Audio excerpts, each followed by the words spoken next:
আজকে সারা দেশের যে খবরগুলো আসছে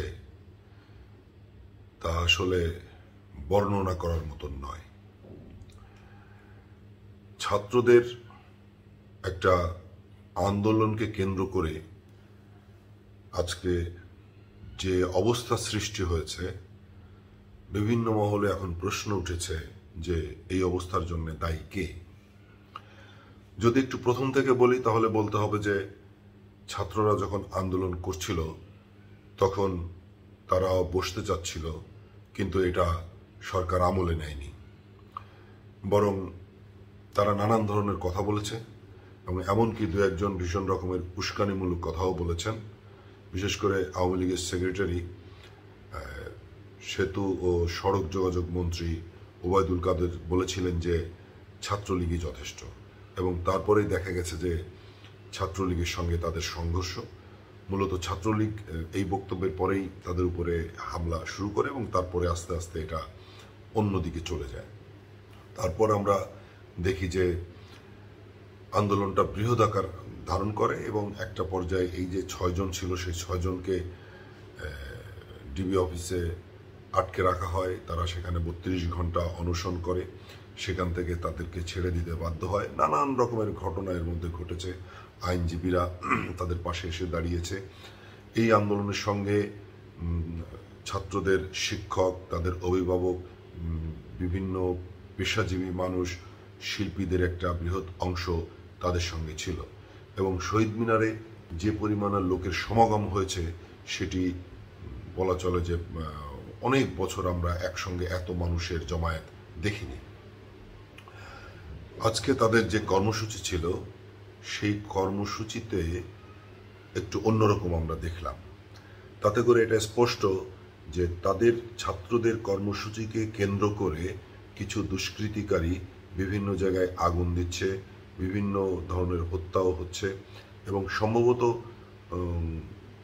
গত 2-3 দিন আগে পুলিশের যে অবস্থানটা ছিল সেখান থেকে পুলিশ বোধহয় একটু শিথিল বা একটু নীরবতা বোধহয় কিছুটা হয়েছে। আজকে একটা খবরে দেখলাম যে এই পর্যন্ত 50 জন মানুষ মারা গেছেন। এত হত্যা, এত মানুষের প্রাণ, এর জন্য আসলে কে দায়ী? এই দায় দায়িত্ব কে নেবে?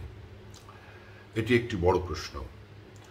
অন্যদিকে আমরা দেখেছি যে আওয়ামী লীগের কয়েকজন, সবার নাম আমি ওইভাবে বলতে পারবো না, কিন্তু যেটা একেবারে অথেন্টিক খবর, ফজলে নূর তাপসের মতন একজন প্রভাবশালী নেতা তিনি দেশ থেকে চলে গেছেন।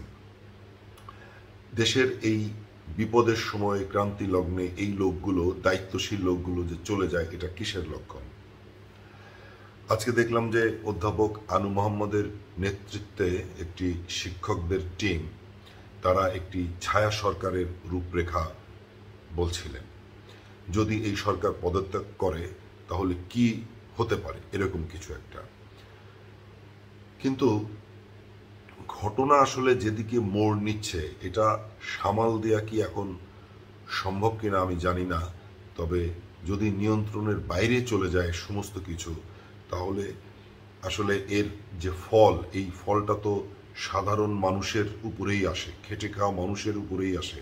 এমনিতেই বলা চলে যে গত কয়েক বছর ধরে দ্রব্যমূল্যের যে অবস্থা, মানুষের আয় ইনকাম সেভাবে বাড়েনি গত কয়েক বছরে, কিন্তু জিনিসপত্রের দাম যেভাবে বেড়েছে, মানুষ ঠিক স্বাভাবিক জীবনযাপন করতে পারছে না। মধ্যবিত্ত অনেক মানুষ আসলে মধ্যবিত্তের নিচে নেমে এসেছে, যাকে বলে নিম্ন মধ্যবিত্ত। তো এরকম একটা অবস্থা যদি চলতে থাকে তাহলে এই একটা বড় জনগোষ্ঠী, তাদের কি অবস্থা হবে? এখন জানি না যে সরকার কি ভাবছে আর অন্যরা কি ভাবছেন, তবে ছাত্রদের আন্দোলনকে কেন্দ্র করে যারা এই কাজগুলি করছেন তারা নিঃসন্দেহে খারাপ কাজ করছেন। এ থেকে অবশ্যই বিরত থাকা উচিত। আর দেশটা আসলে আমাদের সবার, এই দেশটা কোনো একক দলের না, এই দেশটা কারোরই একক না। কেউ বলতে পারবে না যে এই দেশটা শুধু একটা দলের বা কোনো গোষ্ঠীর। এই দেশটা 18 কোটি মানুষের। 18 কোটি মানুষ এই দেশকে ওন করে এবং এদেশের মানুষ শান্তিতে থাকতে চায়।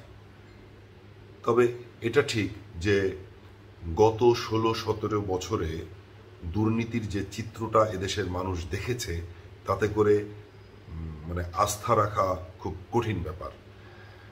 বেনজির, মতিউর, এরকম তো অসংখ্য মানুষ আছে, অসংখ্য লোক আছে যারা হাজার হাজার কোটি টাকা এদেশ থেকে পাচার করেছে। তো তাদের বিরুদ্ধে কোনো ব্যবস্থা যদি নেওয়া হতো, অথবা প্রথম থেকে যদি ব্যবস্থাগুলো নেওয়া হতো, এই দুর্নীতি করতে করতে দেশের আসলে কি অবস্থায় পৌঁছেছে মানুষ কিন্তু আসলে এগুলো বোঝে। সাধারণ মানুষ কখনো বলে না, বলতে পারে না, কিন্তু তারা কিন্তু বোঝে। বেনজির আহমেদ যখন পুলিশে ছিলেন তখন তার বিরুদ্ধে কোনো অভিযোগ কিন্তু করতে পারেনি আমাদের অন্য কোনো প্রতিষ্ঠান। তার রিটায়ারমেন্টের পরে আস্তে আস্তে আস্তে আস্তে দেখা গেছে এগুলো। তো এরকম বেনজির তো বাংলাদেশে প্রচুর আছে। তো তাদের বিরুদ্ধে কি ব্যবস্থা নেবে বা কি হবে সামনে, সেটাও আমরা এখনো জানি না।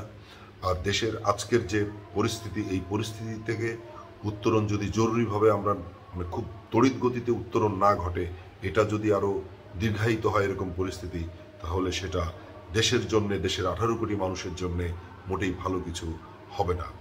দর্শক, সবাই ভালো থাকবেন, সুস্থ থাকবেন, সবার জীবনে সব সময় যেন ভালো কিছু হয়।